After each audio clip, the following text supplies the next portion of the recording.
वहीं प्रधानमंत्री नरेंद्र मोदी द्वारा 22 अक्टूबर 2022 को रोजगार मेले का शुभारंभ किया गया। इसी क्रम में केंद्रीय रिजर्व पुलिस बल रायपुर में भी रोजगार मेले का आयोजन किया गया, जिसमें विभिन्न केंद्रीय सशस्त्र बलों और अन्य विभागों में चयनित अभ्यर्थियों को नियुक्ति पत्र वितरित किया गया।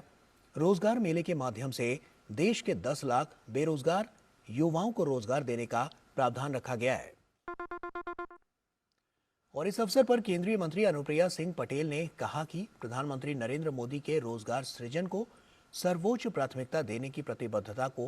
पूरा करने की दिशा में ये रोजगार मेला एक ऐतिहासिक कदम है।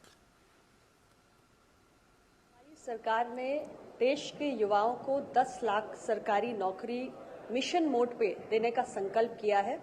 और उस संकल्प की पूर्ति के लिए निरंतर 11 चरण के रोजगार मेला देश के कोने कोने में आयोजित किए गए और आज 12वें चरण का रोजगार मेला देश में 46 स्थानों पर आयोजित किया गया और रिकॉर्ड 1 लाख से अधिक नियुक्ति पत्र विभिन्न सरकारी विभागों में ITBP, CRPF, health ministry, home ministry, defence ministry, हमारा रेवेन्यू, पोस्ट, इन अलग अलग विभागों में देश के युवाओं को नियुक्ति पत्र प्रदान किए गए हैं। प्रधानमंत्री ने कहा कि केंद्र की योजनाओं का लाभ अंतिम व्यक्ति तक मिले।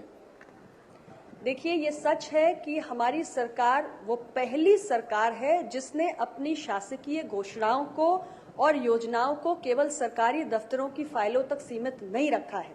बल्कि हमने ये सुनिश्चित किया है कि हमारी हर योजना का लास्ट माइल सैचुरेशन हो और 100% पूर्णता के उद्देश्य को लेकर हमने पूरे देश में विकसित भारत संकल्प यात्रा के माध्यम से देश के कोने कोने में करोड़ों जनता तक पहुंचकर जो हमारे पात्र लाभार्थी छूट गए हैं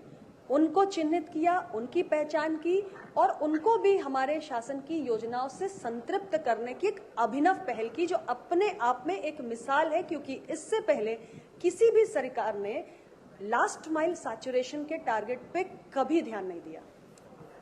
तो आप सुन रहे थे केंद्रीय मंत्री अनुप्रिया पटेल को, जो डीडी न्यूज से बात कर रही थी। Somesh Patel, DD news, Raipur.